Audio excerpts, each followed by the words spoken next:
Bien comprendre, bon, en système simple au niveau du masquage, vous allez voir qu'ici, si je mets ici une progressivité à 100% avec une opacité à 100%, je clique par exemple ici, voilà, on a le masquage qui apparaît, j'appuie sur O, vous avez cette chose-là. Je vais rester sur cette partie masquage pour bien que vous compreniez. La progressivité correspond à la progressivité des bords que vous voyez ici. Et vous pouvez encore l'affiner si vous voulez avec ici la progressivité du masque de propriété. D'accord? Vous pouvez notamment baisser la progressivité soit ici et le mettre avec des bords, vous allez le voir, abrupts, juste ici. Vous pouvez le faire avec le crochet en appuyant sur Shift, crochet droit et crochet gauche. Vous pouvez régler cette progressivité. Et vous verrez par ailleurs que ça bougera les valeurs juste ici. Regardez là, hop, j'ai une progressivité qui existe aussi, mais qui est un petit peu moins existentielle que cette version-là à 100%. D'accord? Maintenant, on va rentrer dans ce qu'on appelle le coulé. D'accord? Cette fonctionnalité-là ici. Et vous allez voir que avant d'entamer cette fonctionnalité coulée, qui est l'équivalent du débit de masquage que vous allez donner sur votre photo. Je vais vous expliquer cela. Lorsque vous utilisez un bic, par exemple, lorsque vous griffonnez sur un bic sur une feuille de papier, plus vous allez appuyer sur cette feuille de papier avec le bic, plus il y aura d'encre qui va arriver. D'accord? Mais vous avez un certain débit régulier. Là, ici, dans ce logiciel, au niveau du masquage, vous pouvez contrôler ce débit, donner un débit important ou moins important. Là, on va le laisser à son débit à 100%, d'accord? Et on va parler ici de l'opacité, par exemple à 50%. On va se mettre à 50% ici. La progressivité, peu importe, on peut la laisser à 30%. Ça concerne les bords, bien sûr. Et on va aller ici agir sur notre pinceau. Vous voyez que là, bon, par exemple, ici, je vais faire un CTRL-Z, on peut ici donner un petit coup de pinceau. Voilà, on a en opacité 100, on a 100% des capacités ici du masquage. Si on veut réduire l'opacité du masquage, on peut bien évidemment réduire ici cette valeur. On peut le mettre par exemple à 62, on peut même rentrer la valeur, allez, 50 manuellement. Voilà. Vous allez aller ici, hop, que se passe-t-il? Ben, vous avez 50% de l'opacité de la valeur absolue qui est ici.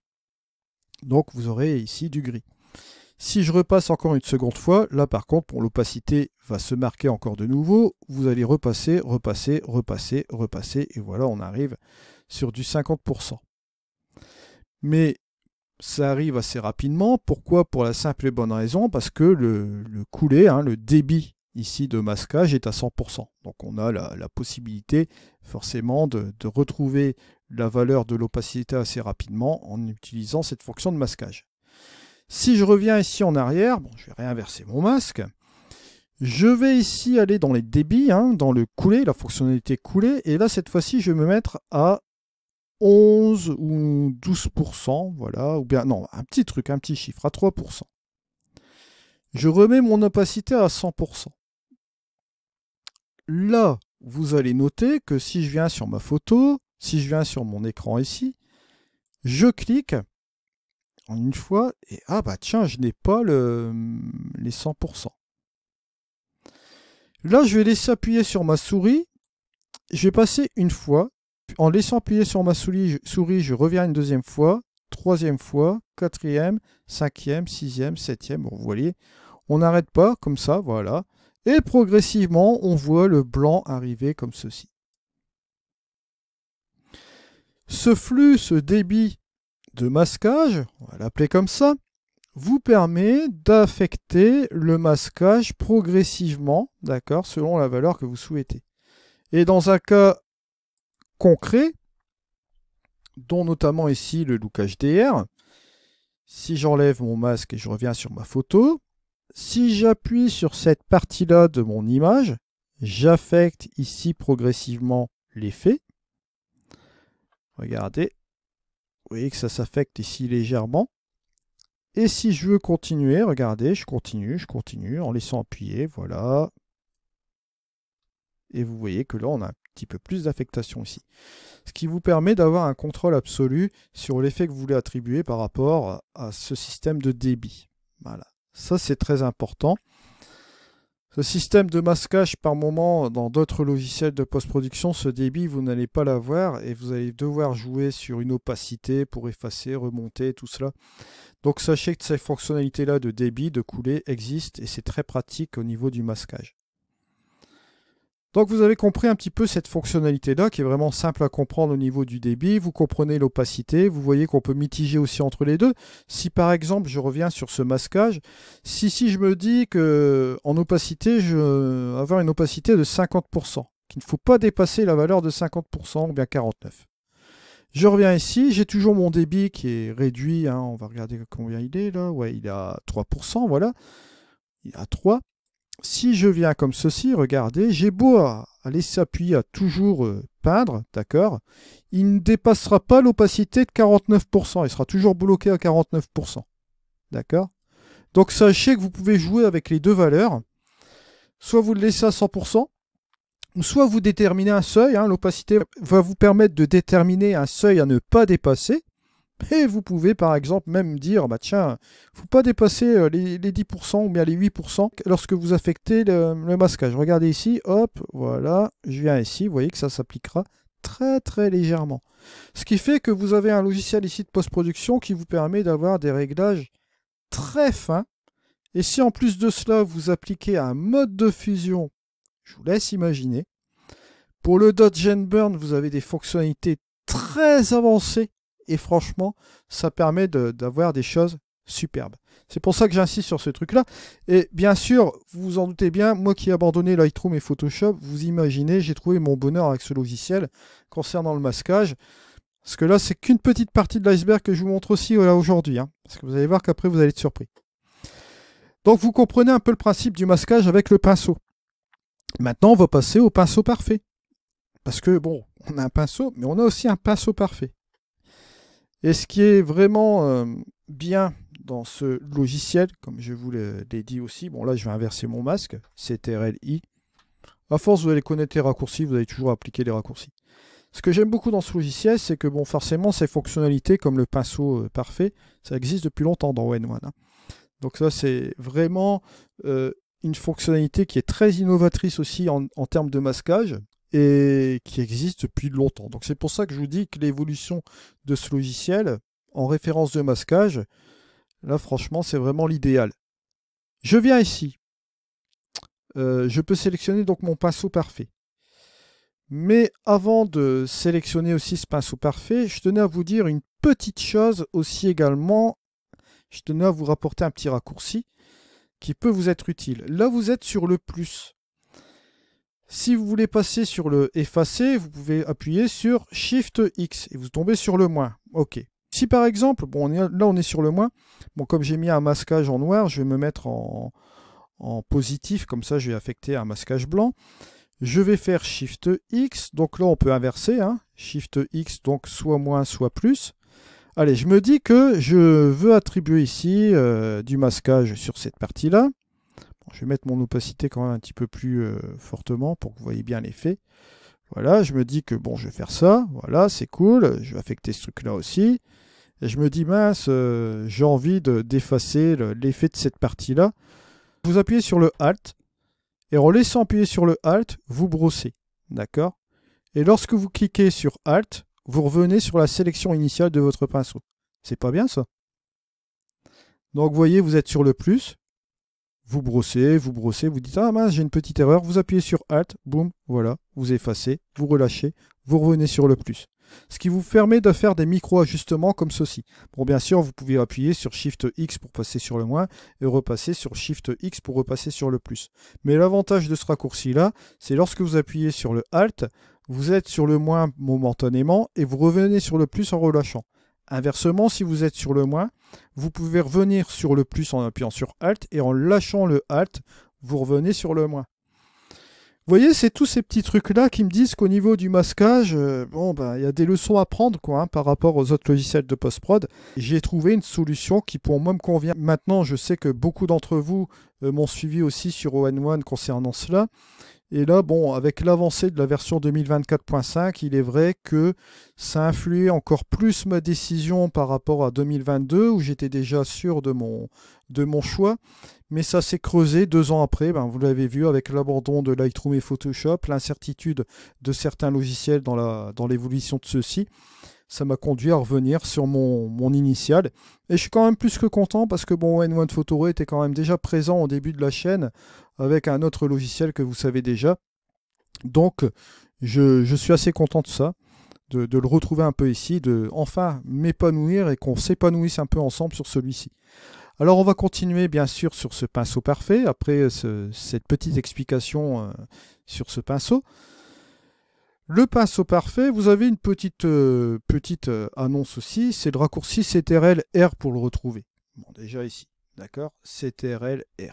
Et lorsque vous appuyez sur CTRL R ou vous cliquez tout simplement dessus, hein, plusieurs possibilités, vous avez la définition de la brosse parfaite.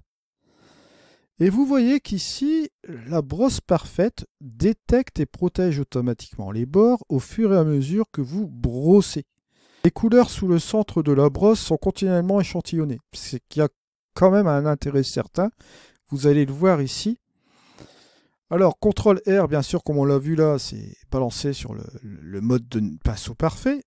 Et CTRL, lorsque vous appuyez sur la touche CTRL, vous verrouillez la couleur échantillonnée. Et si vous relâchez, forcément, bon, c'est pas le cas. Je vais vous faire une petite démonstration avec ce pinceau parfait. Bon, j'ai enlevé ce filtre de Look HDR que je n'ai pas vraiment l'utilité ici. Voilà.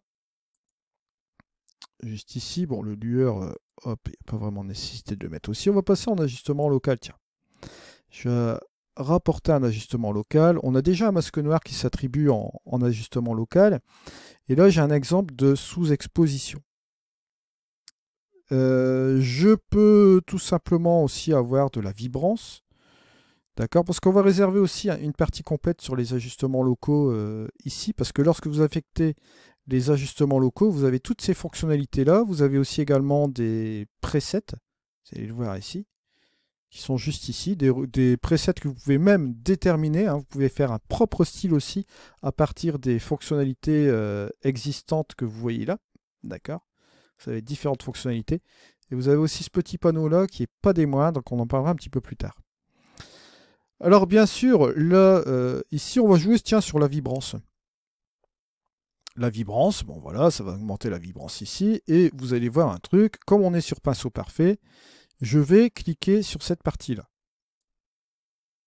Voilà. Vous vous dites, ouais, voilà, c'est cool.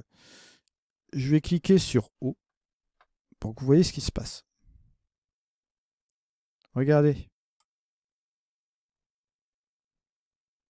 Plus vous allez aller ici, plus vous allez échantillonner les endroits, plus vous allez échantillonner, pardon, les pixels ici. Si je reviens là, bon ben voilà, on va remettre un peu ici toutes ces fonctionnalités-là.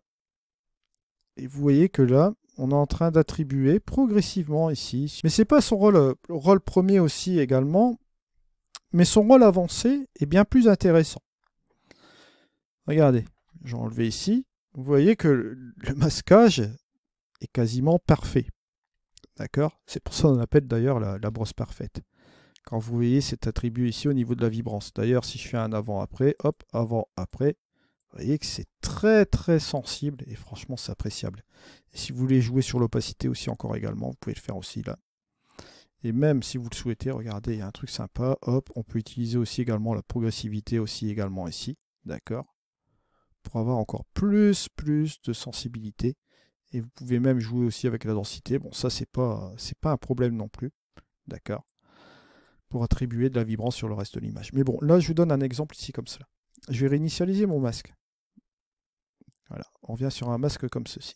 Je vais appuyer sur CTRL, CTRL, et cette fois-ci, je vais prendre la partie là pour brosser. Je vais tout simplement faire un brossage en ayant la touche CTRL, CTRL appuyée. Je vais dépasser volontairement, d'accord, comme ceci. Voilà, voilà. Je relâche, j'appuie sur O. Notez. Que se passe-t-il au niveau de la brosse parfaite? Qu'a-t-elle fait? J'ai rajouté de la vibrance, mais sur la couleur que j'ai échantillonnée, comme vous le voyez ici. D'accord? La couleur échantillonnée ici. Alors, j'ai rajouté de la vibrance, bien sûr, sur cette couleur-là. J'ai dépassé, mais, comme vous le voyez ici, je n'ai pas dépassé sur cette partie-là, qui n'a pas été affectée, ni sur cette partie-là, puisque cette partie-là ne constitue pas la couleur ici. Alors vous voyez là, l'avantage de cette précision, c'est que vous pouvez échantillonner directement ici à partir des pixels que vous avez sélectionnés de couleur ici, juste comme ceci. Vous allez pouvoir, bien évidemment, vous allez voir ici, parce qu'il faut bien comprendre la petite chose avec ce pinceau parfait. Voilà. CTRL, cette touche verrouille la couleur échantillonnée jusqu'à ce que vous la relâchiez. Ceci est utile lorsque vous parcourez des zones complexes. Effectivement, vous l'avez vu ici, avec la brosse parfaite, vous pouvez tout simplement sélectionner les pixels de couleur qui vous conviennent sans affecter les autres aux alentours. Et là, ça vous permet de faire un brossage vraiment sublime au niveau de la sélection d'un masquage, etc. Alors bien sûr, vous avez la possibilité, encore une fois, d'aller dans ce menu ici et dans le pinceau parfait, vous avez la possibilité de régler le seuil de couleur, c'est-à-dire la précision à laquelle le pinceau parfait va agir. Si par exemple, là, ici, je le remonte par exemple ici à 25, je vais rééchantillonner par exemple cette couleur, on va dire ici, en appuyant sur CTRL et en peignant en même temps. Voilà, on va regarder ce que ça va faire. Je vais un petit peu aller à côté pour voir un petit peu comment il va réagir. Hop, vous allez voir que là, ici, il sera beaucoup moins précis. Et là, il va sélectionner plus de pixels. Donc là, bien évidemment, vous avez ici la possibilité de jouer sur le seuil de couleur. Moi, je le laisse à 4, je vais le laisser par défaut. Vous pouvez le monter, c'est à votre convenance, selon la précision que vous voulez avoir. Et après, vous avez les transitions. La transition, c'est les bords. Les bords abrupts, bien sûr, de ce pinceau parfait. Là, il a 10 par définition. Si je le mets à 64, que je reviens un peu sur cette fonctionnalité-là ici, que je reviens ici sur CTRL, que je peins un peu comme ceci. Voilà, vous allez comprendre. J'appuie sur O. Vous voyez que les bords sont moins abrupts que ici. D'accord? Donc, vous pouvez régler tout cela, bien sûr. Un petit chapitre sur le pinceau parfait qui mérite, bien sûr, de s'y attarder. Parce que c'est une fonctionnalité qui existe depuis des lustres sur les All-in-One Photoro. Ça, je vous le précise. Mais qui est toujours d'actualité ici dans All-in-One Photoro 2024. Mais vous allez voir encore une fois, au niveau du masquage, là je vous ai montré tout simplement cette fonctionnalité de pinceau. Mais lorsque vous allez ici, vous avez plusieurs types de masquage. La brosse de masquage, le masque dégradé, le pinceau Quick Mask, le pinceau à masquage rapide, le masque de ligne, affiner le pinceau, la brosse ciseau et le pinceau flou. Ça paraît assez énorme tout cela, mais bon, imaginez ce que vous avez. Surtout que dans ce menu dégradé, vous avez plusieurs types de dégradés. On va y rentrer juste après, justement, parce que c'est le deuxième intitulé. Et bien sûr, dans chaque catégorie, vous avez plusieurs options, etc. On va voir tout cela juste après.